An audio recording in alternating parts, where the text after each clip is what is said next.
बहुत दिनों से कह रहे थे कि भाई केरल कुंभ पर बात की जाए। तो केरल कुंभ शायद 1-2 दिन और है, शायद कल खत्म हो जाएगा। जो मोटी मोटी बातें हैं उसके बारे में आप समझ लें। अब कहते हैं कि अंग्रेजों ने इसको बंद कर दिया था, 250 साल बाद शुरू हुआ है। वैसे भी इस समय जो 2026 वाला जो कुंभ हो रहा है, इसको आप ट्रायल रन बना समझिए, क्योंकि जो महामाघ महोत्सव होगा वो 2028 में होगा, आज से 2 साल बाद।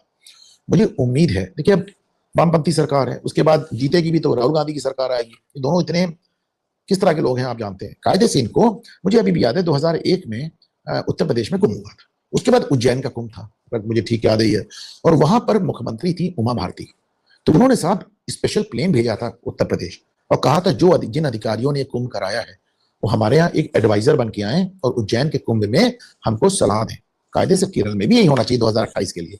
पर आपको लगता है कि कोई वामपंथी सरकार या राहुल गांधी की कोई सरकार योगी आदित्यनाथ से सलाह मांगेगी? Of course not. लेकिन चलिए, तो 12 साल का ये भी कुंभ होता है। ये नदी है भरतपुजा, उसके किनारे होता है बेसिकली साउथ मालाबार में। मालाबार वही है, मालाबार क्या है कहते हैं ब्रिटिशर्स ने, मैं नहीं मानता ब्रिटिशर्स ने रोका। I tell you how.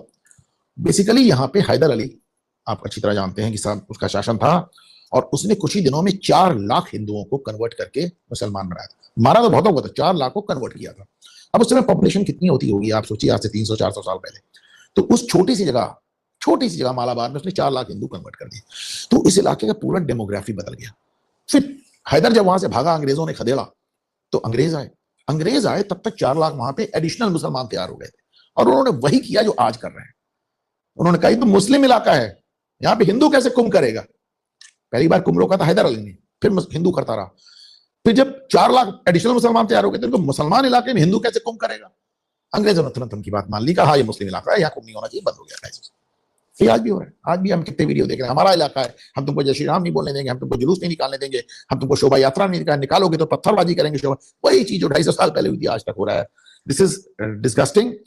अच्छा, इस कुंभ को वापस शुरू कराने में भाजपा के स्टेट प्रेसिडेंट राजीव चंद्रशेखर का बहुत हाथ रहा है और उन्होंने काफी काम किया। लेकिन एक दिलचस्प मैंने देखा कि स्वामी आनंदवन या आनंदवत, ये सब जूना अखाड़ा के, इनका भी बड़ा योगदान रहा है। लेकिन ये स्वामी जी जो हैं, ये अपने टाइम में कम्युनिस्ट पार्टी के छात्र नेता हुआ करते थे। ऐसा 180 डिग्री टर्न लिया कि आप सीधे कुंभ करा रहे हैं।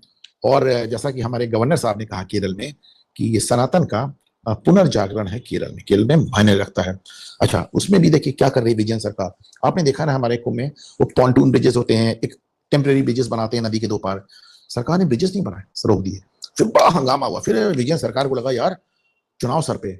फिर उसी वामपंथी सरकार ने ब्रिज भी बनाए और मेला भी संपन्न कराया। मैं बहुत आज 1 साल से कह रहा हूं आप लोगों से, 1.5 साल से, कि एक दिन जैसे मुस्लिम वोट बैंक बना है वैसे हिंदू वोट बैंक बनेगा। विजयन सरकार का ये सरेंडर हमारे हिंदू वोट बैंक की जिसे कहना अवधारणा को साबित करता है। तो साहब that is all for today. और अब कुछ प्रश्न देख लेते हैं।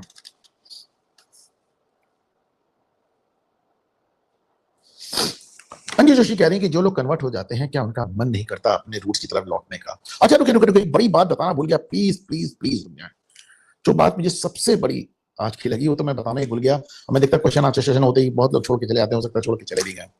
तो मुझे सबसे बड़ी बात लगी, इस मेले से, इस नदी से, इस सरोवर से एक कथा जुड़ी हुई है जो मेरे हृदय के बहुत करीब है और जिसको एक तरह से ब्रह्मास्त्र माना जाता है।